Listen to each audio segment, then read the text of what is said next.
پروردگار بہروں بر اعوذ باللہ من الشیطان الرجیم بسم اللہ الرحمن الرحیم ان اللہ وملائکتہ یصلون علی النبی یا ایہا الذین آمنوا صلوا علیہ وسلموا تسلیما اللہم صلی علی سیدنا و نبینا و شفیعنا و مولانا محمد وعلی آل محمد وبارک وسلم۔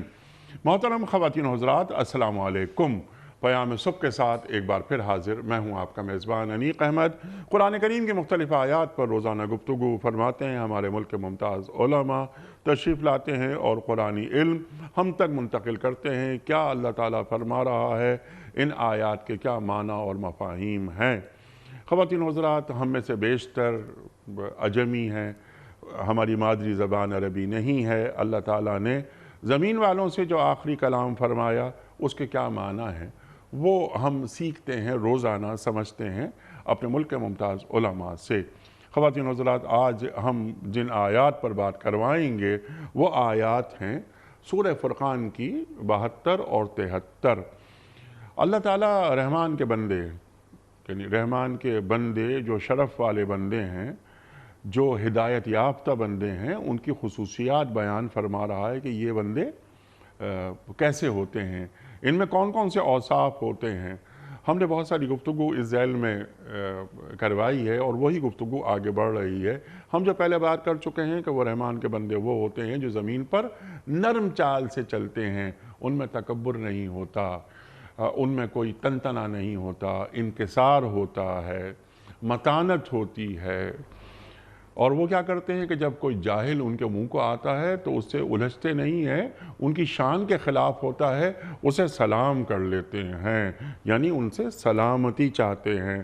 پھر اللہ تعالیٰ فرماتا ہے کہ ان کی جو راتیں ہیں وہ قیام میں اور سجود میں گزرتی ہیں، یعنی تہجد، اور وہ اللہ سے دعا مانگتے ہیں کہ اے اللہ تو ہمیں جہنم سے چھٹکارا عطا فرما دے۔ ان میں کوئی تکبر تقوی نہیں ہوتا، ان میں کوئی خبط عظمت نہیں ہوتا۔ خواتین و حضرات، گفتگو آگے بڑھ رہی ہے۔ سورہ فرقان کی جو آیات 72 73 ان پر ہم بات کروائیں گے، آج یہ زیر بحث آئیں گی۔ اللہ تعالیٰ فرما رہا ہے پھر کہ رحمان کے بندے وہ ہیں جو جھوٹ کے گواہ نہیں بنتے۔ اللہ اکبر، اللہ اکبر، یعنی جھوٹی گواہی نہیں دیتے، یعنی اس جانب اشارہ ہے، یا ایک واقعہ ہوا ہی نہیں جو ان کے علم میں نہیں ہے وہ واقعہ جھوٹ کی بنیاد پہ کیا بیان کر دیتے ہیں۔ کیا اللہ تعالیٰ یہ فرما رہا ہے؟ یہ ہم سوال رکھیں گے اپنے معزز مہمان کی خدمت میں۔ وَإِذَا مَرُّوا بِاللَّغْوِ مَرُّوا كِرَامًا، اور جب کسی بری چیز سے، لغو چیز سے ان کا گزر ہو جاتا ہے تو وہ شریف آدمیوں کی طرح وہاں سے گزر جاتے ہیں، رکتے نہیں، ٹھہرتے نہیں، غلیظ چیزیں، غلیظ مقامات ان کو روکتے نہیں ہیں، وہ نظریں جھکا کے چلے جاتے ہیں۔ کھولیں گے اس بات کو کہ یہ یہاں پر لغو سے مراد کیا ہے۔ ہمارے محترم مہمان، ہمارے محترم استاد وہ ہمیں سکھائیں گے۔ خواتین و حضرات، رب کی آیات، قرآن کریم کی آیات جب ان کے سامنے بیان کی جاتی ہیں تو وہ اندھے بہرے ہو کر ان پہ گرتے نہیں ہیں۔ اللہ اکبر۔ قرآن کریم کے جب آیات سنائی جاتی ہیں تو ان کے دل پر اثر ہوتا ہے، تاثیر قبول کرتے ہیں، جانوروں کی طرح وہ کوئی بات نہیں سنتے۔ خواتین و حضرات، یہ کلام اللہ تعالیٰ کا کلام، اس میں تاثیر اللہ تعالیٰ نے رکھی۔ اگر ایک شخص قرآن کریم کی آیات سنا رہا ہے، قرآن کریم پر گفتگو فرما رہا ہے اور پھر بھی سامنے والے پر اثر نہیں ہو رہا، تو جو قرآن کریم پیش کر رہا ہے اسے بھی چیک کرنا چاہیے اپنے آپ کو کہ کہیں مجھ سے قرآن کریم کو پیش کرتے ہوئے کوئی غلطی تو نہیں ہو رہی ہے، کیونکہ دعوت تو بہت بڑی ہے، کمزوری مجھ میں ہی ہو سکتی ہے۔ خواتین و حضرات، سیکھیں گے بہت ساری باتیں محترم ڈاکٹر حبیب الرحمان عاصم صاحب سے، جو تشریف رکھتے ہیں اسلام آباد میں۔ ڈاکٹر صاحب، آپ کا بہت شکریہ، بڑی نوازش، آپ تشریف لائے۔ اللہ آپ کو اچھا رکھے، آپ تشریف لاتے ہیں اور ہم سب کو سکھاتے ہیں۔ ڈاکٹر صاحب کو خوش آمدید کہتے ہوئے پروگرام کا آغاز اللہ تعالیٰ کے بابرکت نام سے سورہ فرقان آیات 72 اور 73۔ اعوذ باللہ من الشیطان الرجیم، بسم اللہ الرحمن الرحیم۔ والذین لا یشہدون الزور وَإِذَا مَرُّوا بِاللَّغْوِ مَرُّوا كِرَامًا وَالَّذِينَ إِذَا ذُكِّرُوا بِآيَاتِ رَبِّهِمْ لَمْ يَخِرُّوا عَلَيْهَا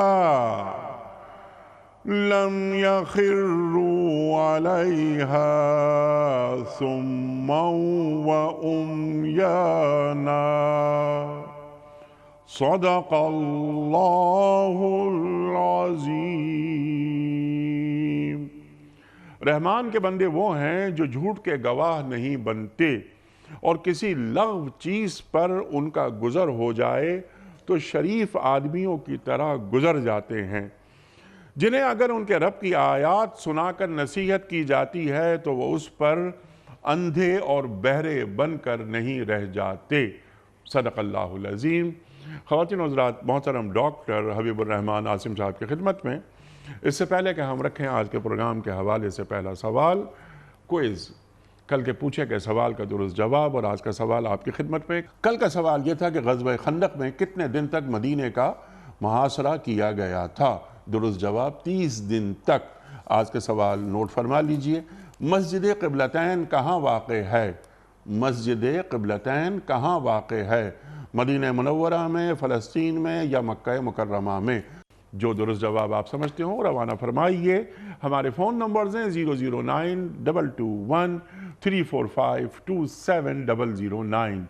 ہمارا دوسرا فون نمبر ہے 009221343000980۔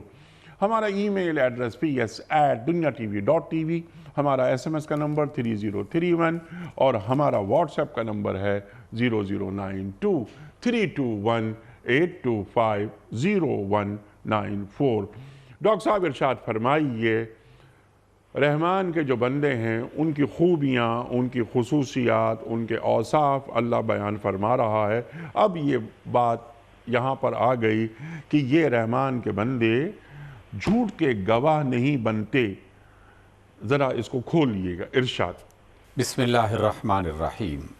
دیکھیے، جب ہم یہ آیت پڑھتے ہیں اور جس میں یہ بات کہی جاتی ہے کہ رحمان کے بندے، تو خود بخود ایک بات واضح ہو جاتی ہے کہ جن انسانوں کی بات کی جا رہی ہے یہ انسان اس طرح کے آزاد جانوروں کی طرح زندگی بسر کرنے والے لوگ اور اپنی منمانی کرنے والے افراد نہیں ہیں، بلکہ رحمان کے بندے ہیں، جو اس پوری کائنات کو بنانے چلانے والا ہے اور جس نے اپنی کائنات میں دنیا کے نظام کو جس طرح سے چلانا چاہیے اس کی ہدایات عطا کی ہیں، اس کی رہنمائی عطا کی ہے، سکھانے کے لیے انبیاء بھیجے ہیں، کتابیں اور صحیفے اتاری ہیں۔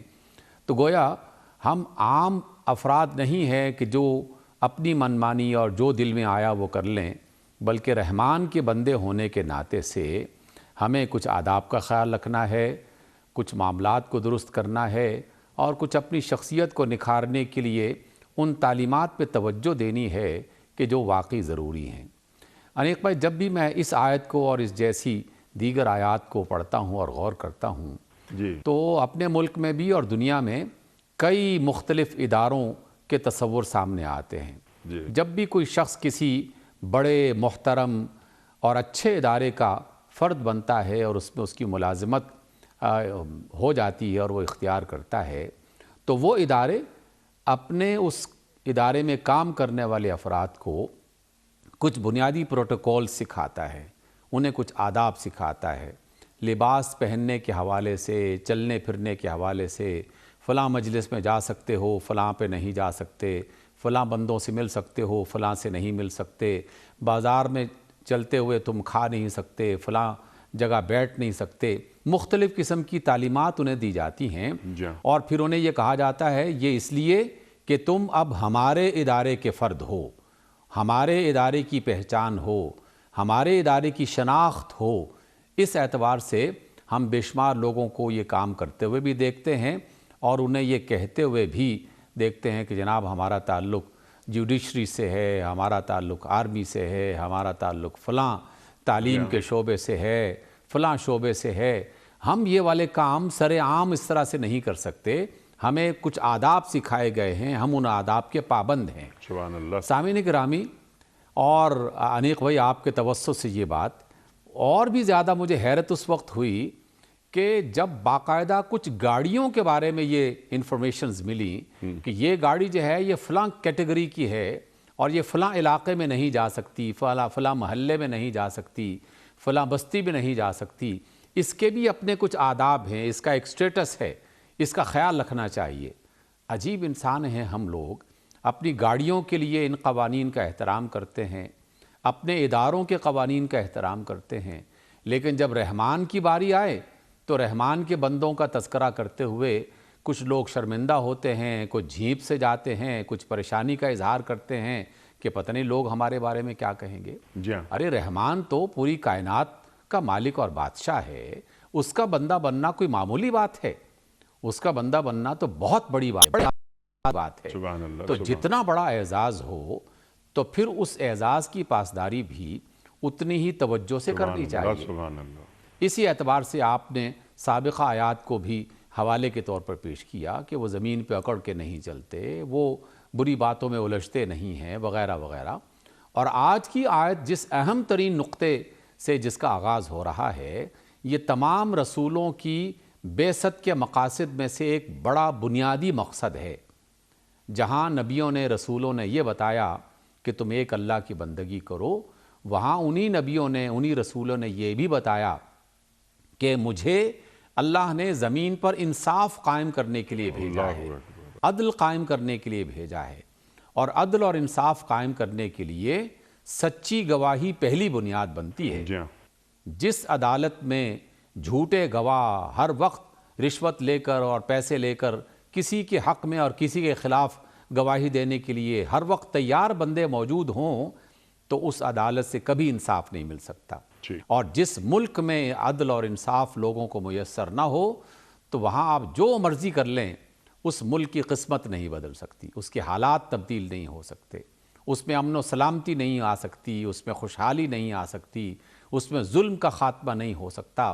یہی وجہ ہے کہ رسول اللہ صلی اللہ علیہ وسلم جب مختلف خرابیوں کا ذکر کرتے ہوئے لوگوں کو تعلیم دے رہے تھے تو آپ خانہ کعبہ کی دیوار کے ساتھ ٹیک لگا کے بیٹھے ہوئے تھے، اور جب قول الزور کا ذکر ہوا یعنی جھوٹی گواہی کی بات کہنے کی باری آئی تو جناب رسول اللہ صلی اللہ علیہ وسلم سیدھے ہو کے بیٹھ گئے اور پھر مسلسل یہ کہنے لگے کہ جھوٹی گواہی سے بچو، جھوٹی بات سے بچو، جھوٹی گواہی سے بچو۔ اصحاب رسول فرماتے ہیں کہ آپ علیہ السلام نے اس بات کو اس قدر زیادہ دہرایا کہ ہم دل میں خواہش کرنے لگے کہ کاش کہ اللہ کے رسول خاموش ہو جائے۔ گویا کہ اتنی اہم ترین بات ہے، اللہ اکبر۔ اور ہمارے ہاں باقاعدہ یہ دھمکی آمیز لہجوں میں کہا جاتا ہے کہ کوئی ہمارے خلاف گواہی دے کے تو دیکھے، یا فلاں کے حق میں گواہی دے کے تو دیکھے۔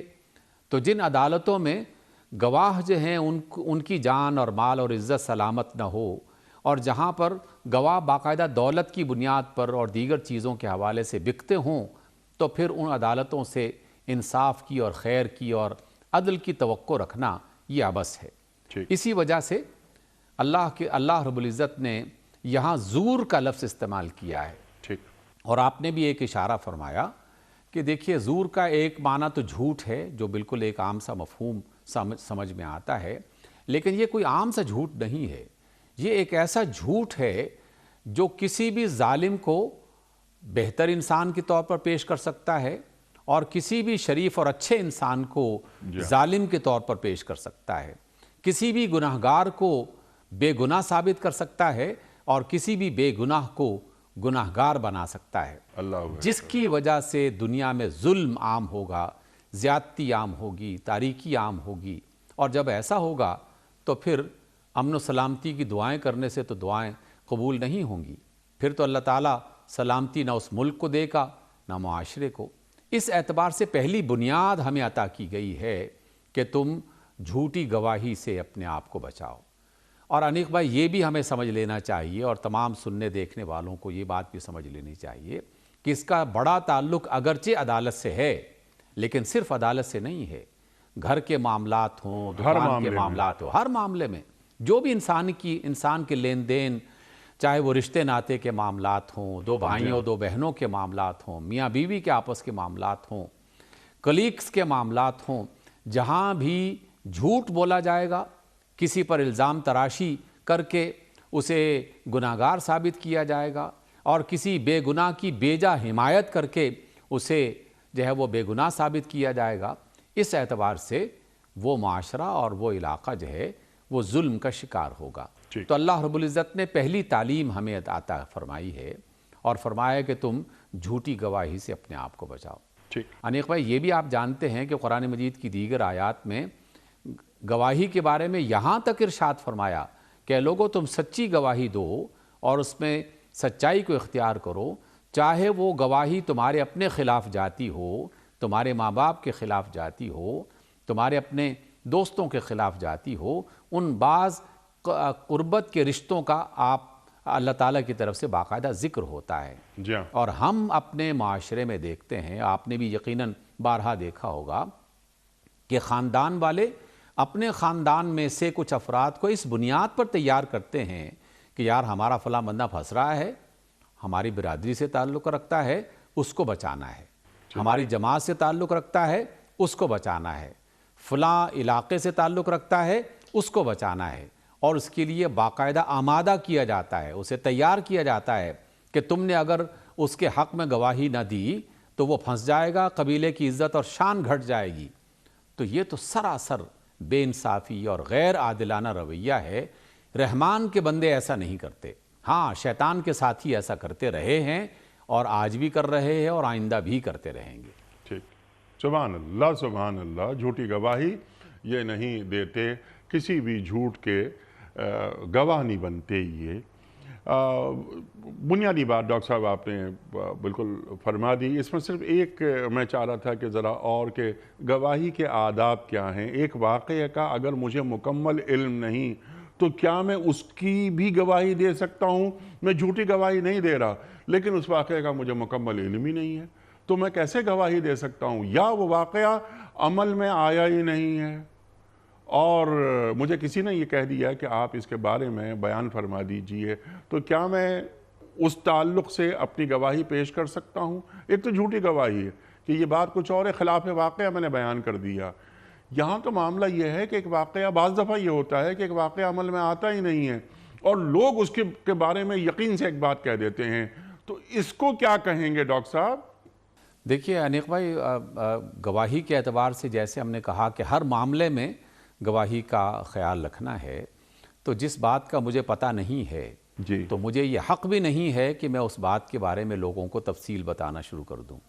اور اگر کسی بات کا مجھے پتہ ہے اور میں جان بوجھ کر اس میں اپنی طرف سے کچھ چیزیں شامل کر کے اسے کچھ کا کچھ بیان کر رہا ہوں، یہ جھوٹ ہے، یہ واضح قسم کا جھوٹ ہے۔ لیکن لا علمی بذات خود یہ بھی تو ایک غلط بات ہے کہ میں ایک چیز کے بارے میں جانتا نہیں ہوں اور لوگوں کو اس اعتماد سے بیان کر رہا ہوں کہ لوگ میری بات پر اعتماد کرتے ہوئے کہ فلاں نے کہا تھا، فلاں استاد نے، فلاں عالم نے، فلاں جو ہے وہ دانشور نے یہ بات کہی تھی، فلاں بڑے بھائی نے، فلاں ہمارے بڑے قبیلے کے بڑے نے یہ بات کہی تھی، تو اس اعتبار سے بھی ظلم آگے بڑھتا ہے اور بے انصافی پھیلتی ہے۔ یہی تو وجہ ہے کہ اللہ رب العزت نے جب یہ بات فرمائی کہ جب بھی تمہارے پاس جو ہے وہ کوئی ایسا فرد آئے کہ وہ تمہیں کوئی ایسی بات بتا رہا ہو تو تم اس بات کی تصدیق کر لیا کرو۔ تصدیق کیے بغیر بات کو آگے بڑھانا یہ جھوٹ ہے، اور اللہ کے رسول کا فرمان بالکل واضح طور پر رہنمائی کرتا ہے کہ ہر سنی سنائی بات کو آگے بڑھانا یہ جھوٹ ہے، اس سے بچنا چاہیے۔ سبحان اللہ، تصدیق بھی کر لیا کرو اور تحقیق بھی کر لیا کرو۔ اللہ اکبر۔ اچھا ڈاکٹر صاحب، اس سے پہلے کہ وَإِذَا مَرُّوا بِاللَّغْوِ مَرُّوا کِرَامًا پہ میں آپ سے بات کرواؤں، اس سے قبل شہادت کے حوالے سے، گواہی کے حوالے سے ایک بات اور میں چاہتا ہوں یہ بھی ہم آپ سے سیکھیں کہ ہم شہادت دیتے ہیں، گواہی دیتے ہیں، یہ تو جھوٹ کے حوالے سے بات ہو گئی، لیکن ہم دن میں کم از کم 5 مرتبہ اذان سنتے ہیں، اور اس میں بھی اشہد ان لا الہ الا اللہ اور اشہد ان محمد رسول اللہ، یہ بھی گواہی ہم دیتے ہیں۔ میں گواہی دیتا ہوں کہ اللہ کے سوا کوئی معبود نہیں، میں گواہی دیتا ہوں کہ محمد صلی اللہ علیہ وآلہ وسلم اللہ کے رسول ہیں۔ ڈاکٹر صاحب یہ فرمائیے کہ یہ کیا ہے شہادت، یہ کون سی گواہی ہے اور اس کے تقاضے کیا ہیں؟ دیکھیے، آپ نے ایک بڑے موضوع کو کھول دیا ہے اس اعتبار سے۔ یہ گواہی در حقیقت اقرار ہے اور اپنے ایمان کا اور اپنے یقین کا اظہار ہے کہ میں اللہ کو معبود مانتے ہوئے، اسے تسلیم کرتے ہوئے اس بات کا اعلان کرتا ہوں کہ وہ میرا رب ہے، وہ میرا معبود ہے، وہی عبادت کے لائق ہے، میں اس کا بندہ ہوں۔ تو یہاں گواہی جو ہے یہ اقرار کے معنی میں ہے، اور میرے اس اعلان کی طرف یہ اشارہ کیا گیا ہے۔ اور اس کے حوالے سے بھی جو ہمیں بات کہی گئی، قرآن مجید میں کئی موقع پر اس بات کا ذکر ملتا ہے کہ یہ جو شہادت حق ہے، اور اقبال کے اس شعر میں کیا خوبصورت بات کہی گئی کہ یہ شہادت گہے الفت میں قدم رکھنا ہے، لوگ آسان سمجھتے ہیں مسلمان ہونا۔ یہ اللہ تعالیٰ کی محبت میں، رسول اللہ صلی اللہ علیہ وسلم کی الفت میں در حقیقت وہ گواہی پیش کرنی ہے جو میری باتوں سے، میرے کردار سے، میرے عمل سے، میرے معاملات سے ہر قدم پر یہ گواہی دے رہی ہوگی کہ یہ فلاں کا امتی ہے، فلاں کا بندہ ہے اور فلاں کے پیچھے چلنے والا ہے، کیونکہ میں شناخت بن رہا ہوں، میں علامت بن رہا ہوں اپنے عمل کی وجہ سے، اپنے کردار کی وجہ سے۔ جی ٹھیک ہے۔ اچھا، یہ گواہی سچی ہونی چاہیے نا؟ تو یہ گواہی جیسے آپ نے فرمایا کہ اپنے عمل کی وجہ سے، یعنی اپنے اعمال کی وجہ سے، اپنے اقوال کی وجہ سے، اپنے افعال کی وجہ سے، وغیرہ وغیرہ وغیرہ، تو یہ بھی گواہی سچی ہونی چاہیے۔ دیکھیے، اگر کوئی شخص اپنے آپ کو غلط طور پر پیش کر رہا ہے، یعنی وہ ہے نہیں جو اپنے آپ کو بنا کے پیش کر رہا ہے، تو وہ کتنا نادان ہے۔ وہ لوگوں کے بارے میں تو یہ گمان کر سکتا ہے کہ لوگ میرے بارے میں نہیں جانتے یا نہیں جان پائیں گے، لیکن کیا وہ رحمان کے بارے میں بھی ایسا گمان کر سکتا ہے؟ وہ تو سمیع و خبیر ہے، سمیع و علیم ہے، ہر چیز سے باخبر، دل میں آنے والے خیالات سے وہ واقف ہے۔ کیا اس سے بھی اپنے آپ کو چھپایا جا سکتا ہے؟ چاہے جتنا مرضی اپنے چہرے کو چھپانے کی کوشش کریں، کئی نقاب ڈال لیں، کئی چہرے بدل لیں، اللہ کے سامنے تو ہر چیز آشکار ہے۔ اس لیے وہ انتہائی نادان اور بیوقوف آدمی ہے جو انسانوں کے بارے میں تصور کرتے کرتے انسانوں کے رب کے بارے میں بھی ایسا ہی تصور کرنے لگا ہے کہ اسے بھی پتہ نہیں چلے گا اور ہمارا کام یوں ہی چلتا رہے گا۔ اس لیے ایمان کی بات جو ہے وہ صرف دل کی بات نہیں ہے، بلکہ دل کی بات کو اپنے کردار کے اظہار کی صورت میں پیش کرنا ہوتا ہے۔ جو ظاہر میں ہے وہی باطن میں ہے، اور جو باطن میں ہے وہی ظاہر میں ہونا چاہیے۔ رب تو ہر چیز سے واقف ہے، اس لیے آپ نے بالکل بجا فرمایا کہ وہ جو شہادت ہے اس میں بھی انسان کو بالکل سچا ہونا چاہیے، منافقت اختیار نہیں کرنی چاہیے۔ حضرت علی کرم اللہ وجہہ فرماتے ہیں کہ بہترین آدمی وہ ہے کہ جس کے اعمال بہترین ہیں، ورنہ اچھی باتیں تو برے لوگ بھی کر لیتے ہیں۔ جی ہاں، کیا خوبصورت بات ہے۔ اللہ اکبر، اللہ اکبر۔ اب رحمان کے بندے، ان کے اوصاف، ان کی خوبیاں، وہ اس میں تو جھوٹی گواہی وہ نہیں دیتے کسی بھی صورت میں، وہ ہمیشہ سچائی پہ قائم رہتے ہیں۔ اب وَإِذَا مَرُّوا بِاللَّغْوِ مَرُّوا كِرَامًا، کسی بھی لغو چیز سے ان کا سامنا ہو جاتا ہے، گزر ہو جاتا ہے، تو وہ نظریں جھکا کے شریف آدمیوں کی طرح چلے جاتے ہیں۔ کیا ڈاکٹر صاحب اللہ تعالیٰ کیا فرما رہا ہے؟ دیکھیں انیق بھائی، یہ بھی ہم جانتے ہیں، اور یہ جو آیت ہے، آیت کا یہ والا حصہ، یہ سابقہ آیات سے جڑا ہوا ہے، جن کی طرف آپ نے کچھ دیر پہلے اشارہ بھی کیا تھا کہ اللہ تعالیٰ فرما رہے ہیں کہ میرے بندے جو ہیں وہ جاہلوں سے منہ نہیں ان کا وہ منہ نہیں لگاتے، ان سے الجھتے نہیں ہیں اور سلام کر کے الگ ہو جاتے ہیں، گویا کہ ان سے علیحدگی اختیار کر لیتے ہیں۔ جہاں ان جاہلوں سے علیحدگی اختیار کرتے ہیں، ان جاہلوں کی مجلسوں سے، ان کی محفلوں سے بھی وہ اسی طریقے سے الگ رہتے ہیں، کیونکہ یہ انسانی مزاج اور اس کی فطرت اور اس کی طبیعت کا حصہ ہے کہ جس طرح کے ماحول میں وہ رہنا شروع کر دے بالآخر اسی کا رنگ اس پہ چڑھ جاتا ہے۔ اس بات کا تذکرہ بھی ہم کبھی کبھار کرتے ہیں اور اپنے والدین کو دعائیں دیتے ہیں اور ان کے لیے اللہ تعالیٰ سے دعا کرتے ہیں کہ اللہ ان کے درجات کو مزید بلند فرمائے۔ مجھے یاد ہے اچھی طرح ہمارے استاد اور ہمارے والدین بعض شہر کے محلوں اور گلیوں میں جانے سے منع کیا کرتے تھے، حالانکہ وہ گلیاں ہمارے ہی شہر کی تھیں، ہماری ہی بستی کی تھیں، لیکن وہ کہا کرتے تھے کہ اس گلی میں کچھ ایسی مجلسیں ہیں کہ جہاں سے تمہیں نقصان پہنچے گا، یہاں کچھ لوگ ایسے رہتے ہیں کہ جن کی صحبت میں جاؤ گے تو شیطان کے چکروں میں آ جاؤ گے، اس لیے وہ ان گلیوں سے گزرنا ہی ہمیں روک دیا کرتے تھے اور ہمیں ایک طویل عرصے تک یہ نہیں جان پائے کہ ان گلیوں میں کیا ہوتا ہے، ان بازاروں میں کیا ہوتا ہے۔ اور ڈاکٹر صاحب یہ بات آپ فرما رہے ہیں کوئی تقریباً گویا 40 سال پہلے 40 سال پہلے کی بات۔ اب ان گلیوں کی تعداد میں کتنا اضافہ ہو گیا ہے کہ جہاں جانے سے منع کیا جاتا تھا، یعنی ایسی محفلوں میں مت بیٹھو۔ ارشاد۔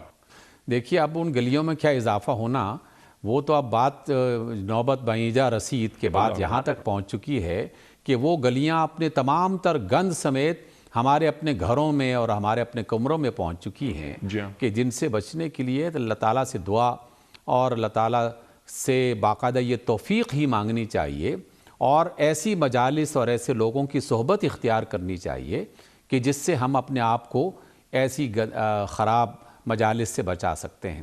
دو ہی طریقے ہیں، ایک تو یہ کہ ہم ان مجالس میں نہ جائیں، ان سے راہ رسم نہ رکھیں، ان سے تعلق نہ بنائیں، اور دوسرا یہ بھی لازم ہے کہ کچھ ایسے لوگوں کے ساتھ اپنا تعلق بنائیں جو ہمیں ایک اچھا انسان بن کے، اللہ کا بندہ بن کے جینے کے لیے مسلسل آمادہ کرتے رہیں۔ جس طرح کی دوستی ہوگی اسی طرح کے رنگ ڈھنگ انسان اختیار کرنا شروع کر دیتا ہے۔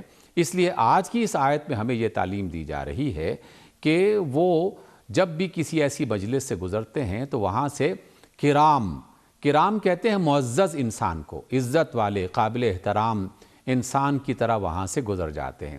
وہ اپنے آپ کو اس اعتبار سے یہ سمجھتے ہیں کہ اللہ تعالیٰ نے جو عزت ہمیں دے رکھی ہے اس کا تقاضا یہ ہے کہ ہم ایسے گھٹیا کاموں سے اپنے آپ کو بچا کے رکھیں اور جو لوگ اس میں ملوث ہیں ان سے گریز کریں، کیونکہ آلودگی سے اور گندگی اور خرابی سے انسان کو بچنا ہی چاہیے۔ یہ بات بھی کہی جاتی ہے کہ اگر آپ کسی ایسی ڈھیر کے قریب سے گزریں کہ جہاں کوڑا اور گند پڑا ہوا ہے تو کوئی بھی اچھے مزاج کا آدمی اور اچھا نفیس آدمی وہاں پر کھڑے ہو کر لذت نہیں اٹھائے گا، لمبی لمبی سانسیں نہیں لے گا، وہ اس منظر سے کبیدہ خاطر ہوگا، اس کا دل پریشان ہوگا اور وہ فوراً اپنا ناک لپیٹتے ہوئے وہاں سے دور بھاگنے کی کوشش کرے گا، اس لیے کہ وہ منظر مکروہ اور ناپسندیدہ منظر ہے۔ بالکل اسی طریقے سے وہ مجلسیں جہاں غلط کام ہو رہے ہوں، جہاں اللہ کے بندوں کو نقصان پہنچانے کی باتیں ہو رہی ہوں، جہاں وقت ضائع کیا جا رہا ہو، جہاں پیسے برباد کیے جا رہے ہوں، جہاں بد اخلاقی کی تعلیم دی جا رہی ہو، یہ بھی ان گندے ڈھیروں کی طرح ہیں کہ جن کے قریب انسان کو اور اچھے نفیس انسان کو نہیں کھڑا ہونا چاہیے۔ ٹھیک، مثلاً یعنی آپ ہی کی بات کو ذرا آگے بڑھاتے ہوئے مثلاً کہ شراب نوشی کی محفل ہے، مثلاً کوئی بدکاری کا کوئی اڈا ہے، گریز حرام ہے، ان سے دور رہیں۔ اتفاقاً اگر وہاں سے گزر ہو گیا تو شریف آدمیوں کی طرح نظریں جھکا کر گزر جائیں۔ اس کے ساتھ ساتھ ڈاکٹر صاحب ایک بات اور میں جو آپ کی خدمت میں سوال رکھنا چاہ رہا ہوں اور آپ سے سیکھنا چاہ رہا ہوں کہ بعض لوگ یہ بھی کہتے ہیں کہ ہم ان کاموں میں انوالو نہیں ہیں، یعنی ہم شراب نوشی کی محفلیں اٹینڈ تو کرتے ہیں لیکن ہم شراب نہیں پیتے، ہم یہ بدکاریوں کے اڈے کی طرف چلے تو جاتے ہیں لیکن ہم بذات خود بدکاریوں میں انوالو نہیں ہوتے۔ تو ایسے افراد کے تعلق سے دین کیا تعلیم کرتا ہے؟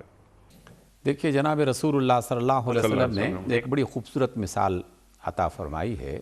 آپ نے فرمایا کہ جس طرح ایک چراگاہ ہوتی ہے تو اس چراگاہ میں کچھ باؤنڈری لائنز ہوتی ہیں اور کہا جاتا ہے کہ اس چراگاہ کی اس باؤنڈری لائن کے اس طرف دوسرے کی چراگاہ ہے، اور تم اپنے جانوروں کو اگر چرانا چاہتے ہو تو کنارے کنارے مت چراؤ، کیونکہ ہو سکتا ہے کسی بھی لمحے آپ کا جو جانور ہے جسے آپ پال کے رکھتے ہیں وہ دوسرے کے کھیت میں چلا جائے۔ تو آپ علیہ السلام نے پھر فرمایا کہ اللہ تعالیٰ کی بھی کچھ حرام کردہ چیزیں ہیں اور یہ چراگاہوں کی طرح ہیں، اور اس میں اس کی باؤنڈری لائنز ہیں، حدود ہیں، ان کناروں پر مت رہو، کیونکہ جو شخص کناروں پر رہے گا کسی بھی لمحے اس کا پاؤں پھسل سکتا ہے، اس کا قدم کسی غلط راہ پہ چل سکتا ہے۔ اور یہ ہم کیسے کہہ سکتے ہیں کہ جناب میں اس مجلس میں جاتا تو ہوں لیکن میں اس میں شریک نہیں ہوتا؟ جو قریب جائے گا بالآخر آہستہ آہستہ وہ اس کا حصہ بننا شروع ہو جائے گا۔ شیطان اسے آمادہ کرے گا کہ چلیں ایک گھونٹ پی لو اور ذرا سے چکھنے میں کیا حرج ہے، اور اس سے کون سا توبہ کر لینا، اللہ تعالیٰ معاف کر دے گا۔ بہت سارے شیطان کے طریقے ہیں، اسی وجہ سے اچھا طریقہ یہی ہے کہ ان مجالس ہی سے گریز کیا جائے۔ عجیب بات ہے انیق بھائی کہ ہم اپنی صحت کے اعتبار سے اور مادی دنیا میں بعض نقصانات سے بچنے کے لیے اسی طرح کی بات کر رہے ہوتے ہیں، اور ہر سننے والا کہتا ہے کہ ہاں یار بالکل ایسا ہی ہونا چاہیے۔ اور آج کل کی اس وائرس کے دور میں ہم کیا ان تمام باتوں پر باقاعدہ خود عمل نہیں کر رہے کہ جن دوستوں اور قریبی افراد کے ساتھ ہم معانقہ کیا کرتے تھے اور گلے ملا کرتے تھے اور ان کے ساتھ ایک قربت کا احساس محسوس کیا کرتے تھے، محض بیماری سے بچنے کے لیے اب معانقہ تو دور کی بات ہے، مسافہ تک نہیں ہوتا، مجالس کو ہم نے چھوڑ دیا ہے۔ گویا کہ صحت کو برقرار رکھنے کے لیے ہمارے ذہنوں میں ایک بات ڈالی گئی اور وہ سچی تھی، تو ہم نے اس سے اپنے آپ کو بچا لیا۔ تو اللہ تعالیٰ کی بات تو اس سے زیادہ اور کہیں زیادہ سچی ہے کہ تم اگر ان مجالس میں جاؤ گے تو بالآخر ان گناہوں میں شریک ہو جاؤ گے، شیطان تمہارے قدم پھسلا دے گا اور پھر تم بالآخر اس کا حصہ بن جاؤ گے۔ تو یہ دعویٰ زیادہ دیر تک قائم نہیں رہتا کہ میں ان اڈوں پہ جاتا تو ہوں، میری ان دو لوگوں کے ساتھ سلام دعا تو ہے لیکن میں ان کے ساتھ شامل نہیں ہوتا۔ ارے بھائی کب تک نہیں رہو گے؟ شیطان کے ہاتھ میں اپنا ہاتھ دے دیا ہے تو کسی روز بھی وہ کھینچ کے لے جائے گا۔ سبحان اللہ سبحان اللہ، جیسے آپ نے بات فرمائی وہ لا تقربوا الزنا، یعنی زنا کے قریب تک نہ جاؤ، وہ تو دور کی بات ہے، ارتکاب جرم وہ تو الگ ہے۔ اس تعلق سے اللہ کے رسول صلی اللہ علیہ وآلہ وسلم کا ایک فرمان میرے ذہن میں آ رہا تھا ڈاکٹر صاحب، کہ اللہ کے رسول صلی اللہ علیہ وآلہ وسلم ارشاد فرماتے ہیں کہ تم ایسی محفلوں میں جاتے ہو، تم خود اس جرم کے مرتکب نہیں ہوتے، تو تم وہاں بیٹھ کر بروں کی تعداد میں اضافہ کیوں کرتے ہو؟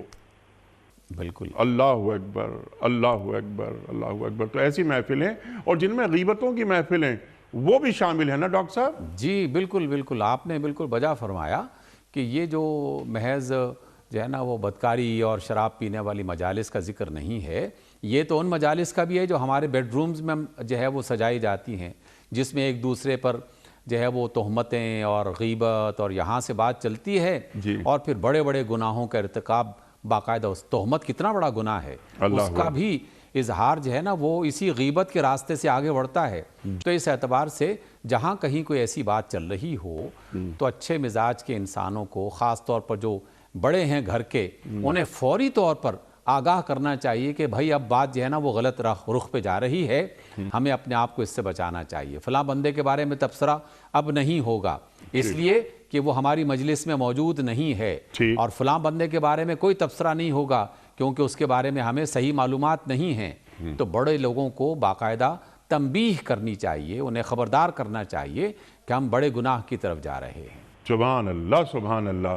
اور ڈاکٹر صاحب ذرا پریکٹیکل کچھ چیزیں جو ہوتی ہیں اس میں اگلی بات یہ کہ بعض مرتبہ ہم یہ دیکھتے ہیں کہ مختلف دفاتر میں ہم لوگ کام کرتے ہیں تو وہ خاص طور پر دفتر میں کام کرنے والی خواتین کے تعلق سے جو منہ میں آتا ہے وہ لوگ بول دیتے ہیں، ان کی غیبت سے آگے کی چیز ذرا تہمت، بہتان، وہاں تک بات پہنچ جاتی ہے۔ تو ایسی محفلیں جب آباد ہوتی ہیں تو کانوں کے لیے بڑا بعض لوگ اچھا سمجھتے ہیں، جسے وہ ایک عامیانہ سا لفظ ہے کہ وہ ایک چسکا سا لگ جاتا ہے کانوں کو کہ ہاں بھائی دفتر کی کسی خاتون کے تعلق سے ایسی بات ہو رہی ہے۔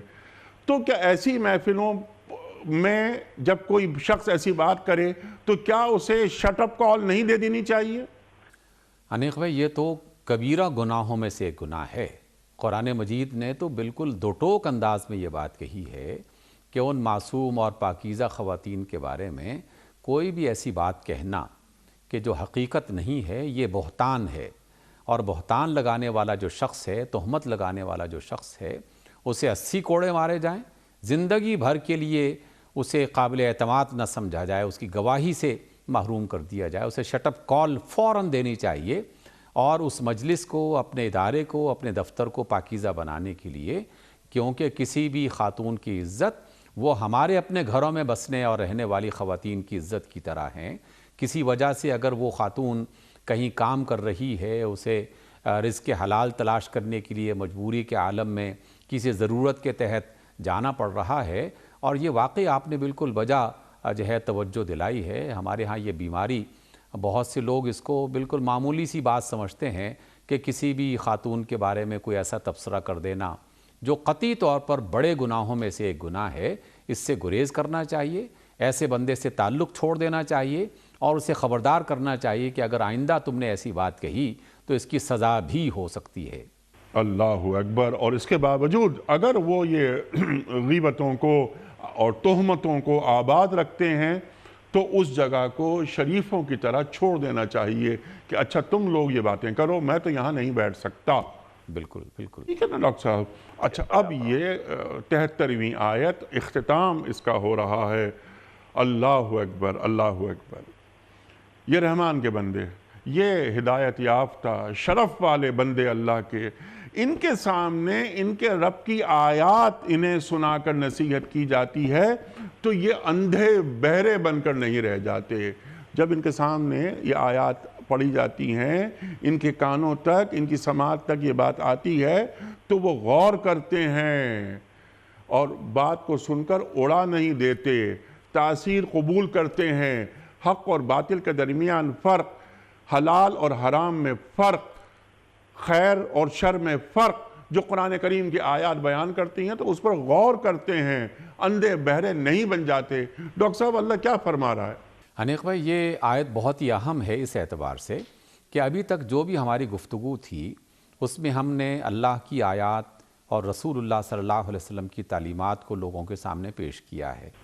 تمام سننے دیکھنے والوں کو یہ ذہن نشین کر لینا چاہیے کہ میں کوئی حیثیت نہیں رکھتا، میں ایک فرد ہوں، مجھ میں ہزار طرح کی خامیاں ہوں گی اور ہو سکتی ہیں، اور ہیں بھی، کمزوریاں پائی جاتی ہیں، لیکن جو بات کہی جا رہی ہے یہ میری بات نہیں ہے، یہ اللہ کی بات ہے، سبحان اللہ، یہ رسول اللہ صلی اللہ علیہ وسلم کی بات ہے۔ تو جب کسی کے سامنے اللہ کی بات پیش کی جائے، اس کے رسول کی بات پیش کی جائے، تو پھر اسے اندھوں اور بہروں کی طرح نہیں ہونا چاہیے۔ دیکھیے، اندھا اور بہرا کیا ہوتا ہے؟ اندھے کو کچھ دکھائی نہیں دیتا، بہرے کو کچھ سنائی نہیں دیتا۔ تو اگر کسی شخص نے اللہ کی بات کو سنا اور انسنا کر دیا، اور رسول اللہ صلی اللہ علیہ وسلم کی سیرت کو دیکھا اور بیان کرنے والی کی بات کے بارے میں جانا کہ یہ بات تو ٹھیک ہے، لیکن ایسا بن گیا کہ جیسے اس نے نہ کچھ دیکھا، نہ کچھ سمجھا، نہ کچھ سنا، تو یہ بے اثر انسان اللہ تعالیٰ کو پسند نہیں ہے۔ اللہ تعالیٰ فرماتے ہیں کہ تم بالکل کھلے کانوں سے اچھی سماعت کے ساتھ اللہ کی رسول کی بات کو سنو اور اس پر غور کرو۔ اس میں دو بنیادی نقطے ہیں۔ پہلی بات یہ کہ جب اللہ رسول کی بات آ جائے تو سر تسلیم خم ہے، کیونکہ اللہ نے فرما دیا، رسول اللہ نے فرما دیا، تو تعلیم ان کی ہے، بات ان کی ہے، بیان کرنے والا کوئی بھی ہو، قرآن اور سنت وہ اصل مرکز اور سورس ہیں جس کی وجہ سے بات کہی جا رہی ہے۔ دوسری بات کہ اللہ کی آیات پر، رسول اللہ صلی اللہ علیہ وسلم کی باتوں پر غور کرتے رہنا چاہیے، کیونکہ سماعت اور بینائی یہ غور و فکر کے بنیادی ذرائع ہیں، سورسز ہیں۔ جو لوگ اپنی بینائی کو اور اپنی سماعت کو استعمال نہیں کرتے اور وہ محض سنی بات کو انسنی کر کے اور دیکھی بات کو اندیکھی کر کے نظر انداز کر دیتے ہیں، تو اللہ تعالیٰ ایسے بندوں کو پسند نہیں کرتے۔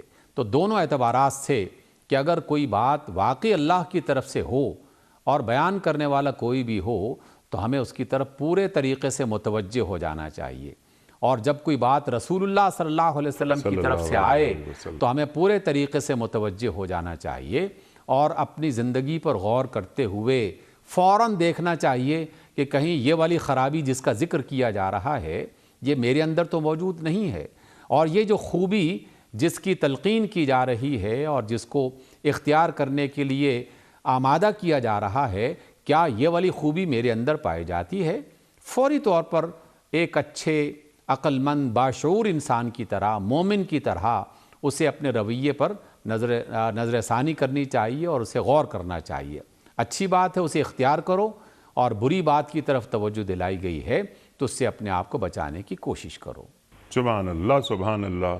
تو قرآن کریم کی جو آیات پیش کی جاتی ہیں، یہ رب کا کلام پیش کیا جا رہا ہے، تو اس کو سننے کے بھی کچھ آداب ہوں گے۔ پہلی بات ہے کہ بڑے احترام کے ساتھ قرآن کریم کی آیات کو سنا جائے۔ لیکن ذرا جوڑنا چاہ رہا ہوں میں، کیونکہ آخری وقت ہے بالکل پروگرام کو، ٹو ڈوز کے حوالے سے، کہ رویے کیا ہیں مجموعی طور پر ہمارے معاشرے میں۔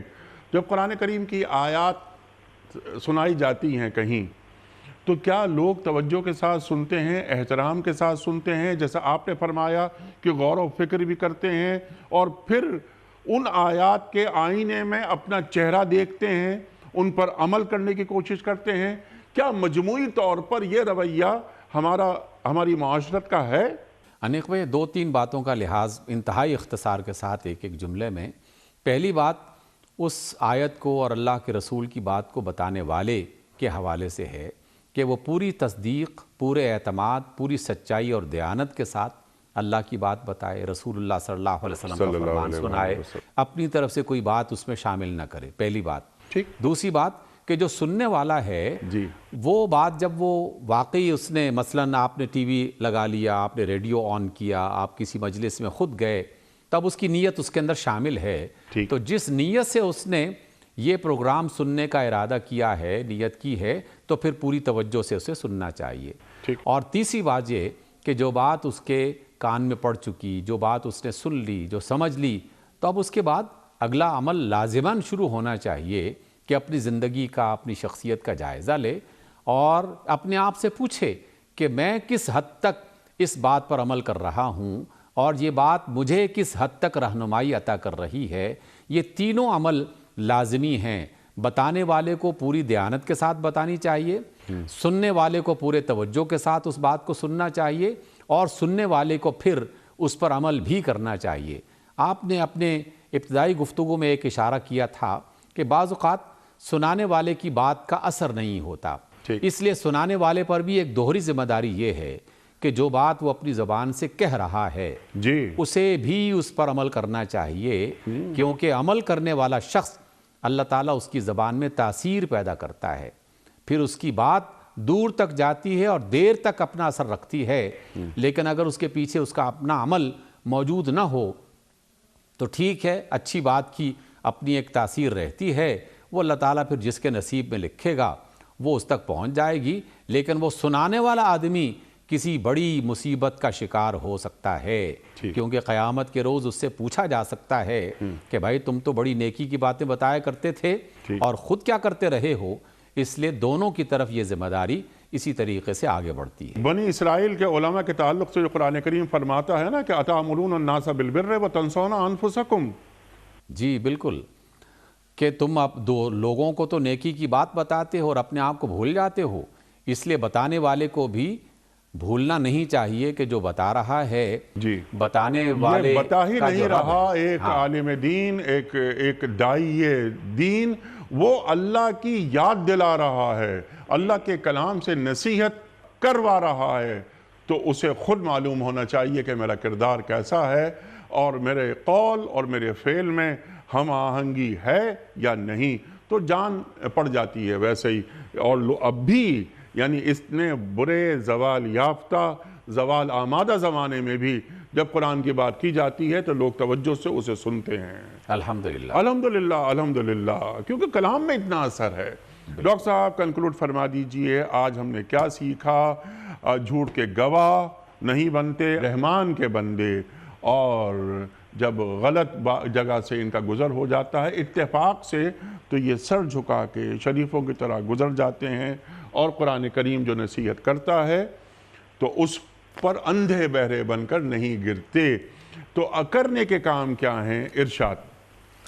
انیق بھائی، ہمیں یہ بات آج جو سیکھنے کو ملی، پہلی بات یہ ہے کہ ہم کوئی منچلے لوگ نہیں ہیں کہ جس کے دل میں جو آیا اس نے کر لیا اور کوئی اس سے دیکھنے والا اور پوچھنے والا نہیں ہے۔ ہم رحمان کے بندے ہیں اور رحمان کے بندے ہونے کے ناطے سے ہم پر کچھ ذمہ داریاں عائد ہوتی ہیں، اور ان ذمہ داریوں میں سے ایک بڑی ذمہ داری یہ ہے کہ اپنے علاقے میں، اپنے معاشرے میں عدل اور انصاف قائم کرنے کے لیے جھوٹ بولنے سے اور جھوٹی گواہی دینے سے گریز کیا جائے، اور جو لوگ جھوٹی گواہی دینے کو ایک رواج دے رہے ہیں ان کے راستے میں رکاوٹ بنا جائے، انہیں تعلیم دی جائے، انہیں سمجھایا جائے، اللہ کے عذاب سے انہیں ڈرایا جائے، اور جو بھی ذمہ داران ہیں ان ذمہ داران کو یہ بات مسلسل بتائی جائے کہ عدل اور انصاف نہیں ہوگا تو نہ معاشرہ اچھا ہوگا، نہ قوم اور ملک سلامت رہ سکتا ہے۔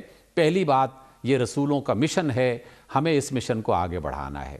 دوسری بات کہ جہاں بھی برائی کو پھیلانے اور برائی کو عام کرنے کے لیے لوگ موجود ہوں، مجلسیں قائم کی جائیں، ادارے کام کر رہے ہوں، تو ان سے گریز کیا جائے، ان مجالس میں نہ خود شریک ہوا جائے، نہ اپنے بچوں کو وہاں جانے کی اجازت دی جائے، بلکہ مختلف طریقوں سے انہیں آگاہ کیا جائے کہ یہ خرابی ہے، یہ غلاظت ہے، یہ گندگی ہے، اس سے تمہارے اخلاق خراب ہو جائیں گے، ایمان برباد ہو جائے گا، اللہ تعالیٰ ناراض ہو جائیں گے، دنیا میں بے عزتی انسان کے حصے میں آئے گی۔ اس بات کی طرف توجہ دلانی چاہیے۔ اور تیسری بات کہ اللہ کی آیات پڑھنے اور سننے کے لیے صرف نہیں ہیں، بلکہ پڑھنے اور سننے کے بعد اس پر غور کرنا، اور غور کرنے کے بعد اسے اپنی زندگی کا حصہ بنانا، اس کے لیے اس قرآن کو اتارا گیا ہے۔ رسول اللہ اسی غرض کے لیے دنیا میں تشریف لائے تھے، تو ہمیں اللہ کی اور اس کے رسول کی باتوں کو پڑھنا بھی چاہیے، سننا بھی چاہیے، سمجھنا بھی چاہیے، اور اس پر عمل بھی کرنا چاہیے۔ سبحان اللہ، سبحان اللہ۔ اور ایک قرآن کو جو مطلوب انسان ہے وہ کیسا ہوتا ہے وہ بننے کی کوشش کرتے رہنا چاہیے۔ ڈاکٹر صاحب میں آپ کا بڑا ممنون، بڑا شکر گزار، آپ تشریف لائے، اور حسب روایت آج بھی ہم نے آپ سے بہت سیکھا۔ خواتین و حضرات، ہمارے علماء کو اللہ سلامت رکھے، تشریف لاتے ہیں اور ہمیں قرآن کریم سے قریب کر دیتے ہیں۔ وقت مکمل ہوا ہمارے آج کے پروگرام کا۔ سورہ فرقان آیات 72 اور 73 پر آج ہم نے ڈاکٹر حبیب الرحمان عاصم صاحب سے سیکھا۔ کوئز، کل کا سوال ہمارا یہ تھا کہ غزوہ خندق میں کتنے دن تک مدینے کا محاصرہ کیا گیا تھا؟ درست جواب 30 دن تک۔ آج کا سوال نوٹ فرما لیجئے۔ مسجد قبلتین کہاں واقع ہے؟ مسجد قبلتین کہاں واقع ہے؟ مدینہ منورہ میں، یا فلسطین میں، یا مکہ مکرمہ میں؟ جو درست جواب آپ سمجھتے ہوں روانہ فرمائیے۔ ہمارے فون نمبرز ہیں 00922134527 ہمارا دوسرا فون نمبر ہے 009221343000980۔ ہمارا ای میل ایڈریس ps@dunyatv.tv، ہمارا SMS کا نمبر 3031، اور ہمارا واٹس ایپ کا نمبر ہے 009232182509194۔ وقت قرآن اندازی کا، کیونکہ آج کراچی میں کوئی مہمان موجود نہیں تو یہ ذمہ داری میں ادا کر رہا ہوں۔ آج کے ونر ہیں اظہار الحق قریشی صاحب لاہور سے۔ اظہار الحق قریشی صاحب لاہور سے آپ کی خدمت میں دنیا ٹی وی کی جانب سے دینی کتب پر مشتمل گفٹ ہیمپر آپ کے گھر بذریعہ کوریئر روانہ کیا جا رہا ہے۔ آپ کو بہت بہت مبارک ہو۔ اختتام ہوتا ہے پیام صبح کا روزانہ ایک قول پر، اور وہ قول ہوتا ہے صاحب نہج البلاغہ امیر المومنین حضرت علی مرتضیٰ کرم اللہ وجہہ کا۔ آپ فرماتے ہیں، اللہ اکبر، آپ فرماتے ہیں کہ حسد 2 عذابوں میں سے ایک ہے۔ حسد 2 عذابوں میں سے ایک ہے۔ سبحان اللہ، سبحان اللہ۔ اپنے میزبان انیق احمد کو کل تک کے لیے اجازت دیجیے۔ خدا حافظ۔ پروردگار